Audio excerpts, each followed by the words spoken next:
अशीच अपेक्षा आहे. 70% आता मी पाहतोय ना स्वतः, मी स्वतः सुद्धा फेस करतोय प्रॉब्लेम. मग लोकच मिळत नाहीत. तुम्ही त्यांना पगार वाढवून द्या, काय द्या, असं मिळत नाही. करणाऱ्याला काम हा.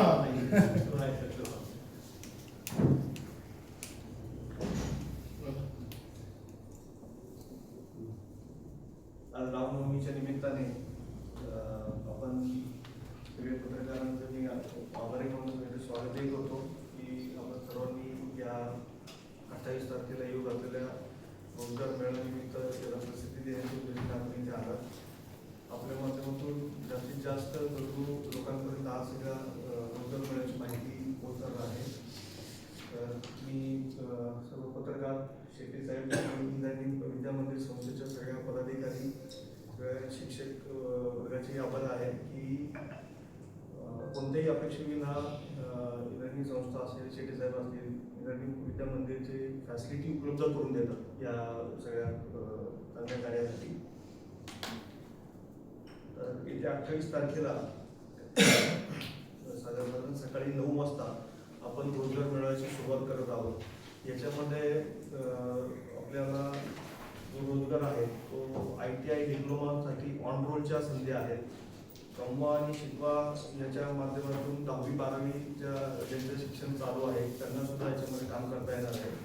आणि ITI फ्रेशर जे आहेत त्यांना गव्हर्नमेंट अप्रेंटिसशिपमध्ये काम करायची संधी आहे. तसंच NVH कंपनी मार्फत, कारण की पार्ट 5 मध्ये जी NVH कंपनी आहे त्याच्या मार्फत बऱ्याच महिलांना घर बसल्या शिवणकाम आणि इतर कामाची रोजगाराची संधी उपलब्ध होणार आहे.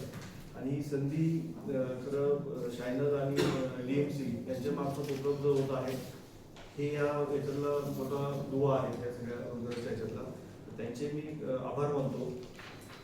तसेच हा रोजगार मेळावा का, तर आजपर्यंत साधारण आम्ही 8 ते 10 हजार रोजगार गेल्या 7-8 वर्षांमध्ये आम्ही RMGच्या माध्यमातून तळेगाव आणि मावळ भागामध्ये तयार केला. हा रोजगार तयार होत असताना कंपन्यांना नक्की अपेक्षित काय असतं हे जर एकत्रित पद्धतीने जर हा रोजगार मेळावा जर घेतला गेला तर जसं तुम्ही आता दादा सांगितलं की लोक जॉईन करतात आणि चेंज करतात. तुम्ही त्या क्षेत्राशी निगडीत आहे, जॉईन करतात आणि चेंज करतात.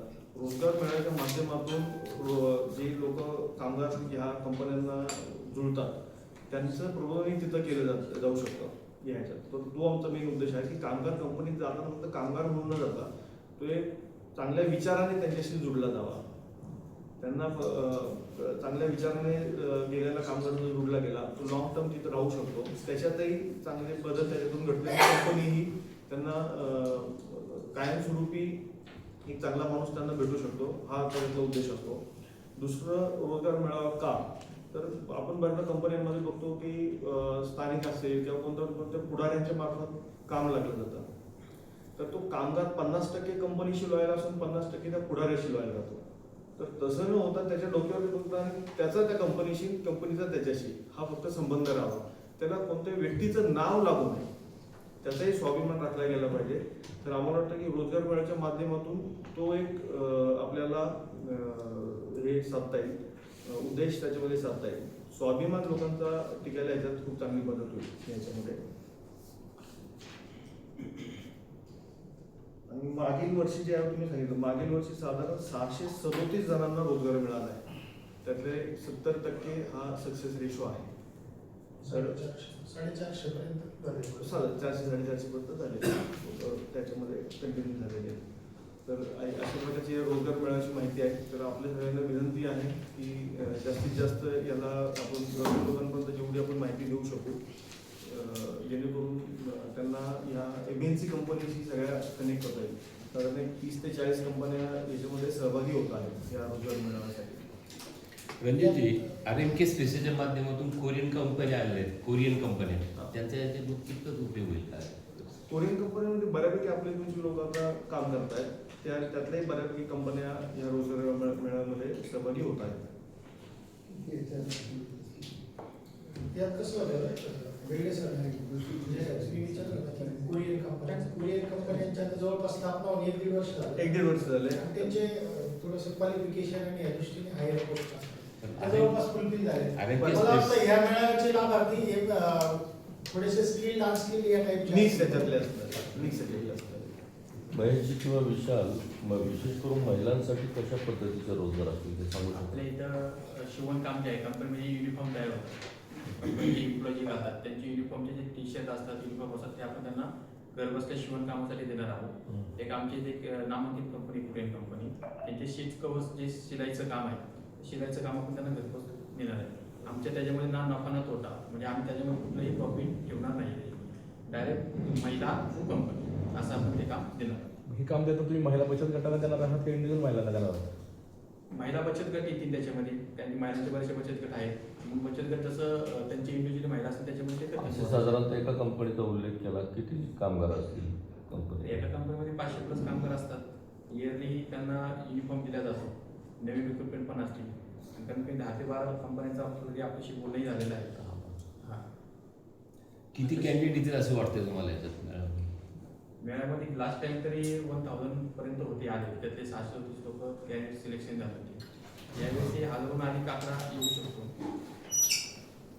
आणि आपण काही कंपन्या ज्या आहेत, हायपूर सारखी कंपनी आहे, तर ते फॅन बनवतात, तिथं महिलांचीच जास्त संख्या आहे. तिथं जवळजवळ आपले 150 महिला आहेत.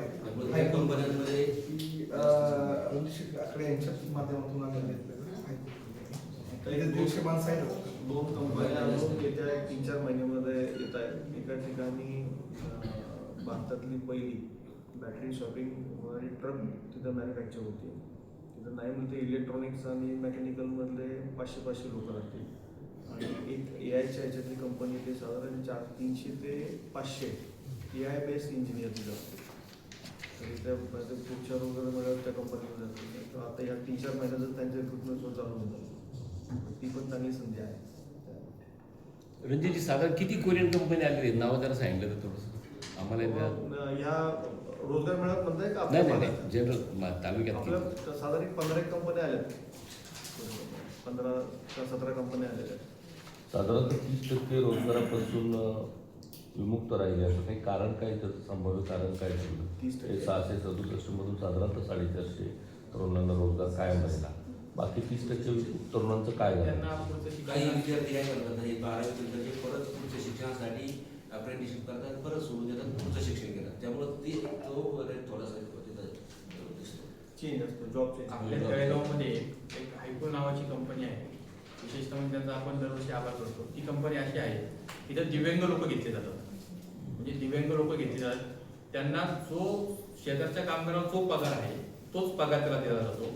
आणि त्या दिव्यांग व्यक्तीला जे काम करता येईल, त्याला कुठलाही दोष नसतो. त्याला जे काय करता येईल, त्याला काउंटिंग करता येत असेल काउंटिंगला बसणार, कशाला बसणार, अशा पद्धती दिव्यांगीचे कमीत कमी 7 ते 8 लोक आतापर्यंत त्यांनी घेतलेले आहे. तरी अजून त्यांची रिक्वायर्ड अजून तुम्ही दिव्यांग व्यक्ती इच्छुक असतील तरी दिव्यांग हे जॉब फेअरमध्ये हो. हायपूर कंपनी त्यासाठी दिव्यांग व्यक्ती घेतात. काय कंपनी नाव काय सांगितलं? हायपूर ऐकू 32 18 ते त्याच्या 32. आता हे गेल्या वर्षी जे 1000 कॅन्डिडेट आले होते जवळपास म्हणजे ते फक्त मावळातले होते की इतर शेजारच्या तालुक्यात पण येतात. म्हणजे सगळा इंडस्ट्रियल एरिया तर आपला कनेक्ट झाला आहे खेड आणि मावळचा. असा ॲनालिसिस कोणी करत नाही. पण जनरली हा इथं रोजगार मेळावा होतोय. तर 80-90% इथल्याच स्थानिकांना तो फायदा होतो.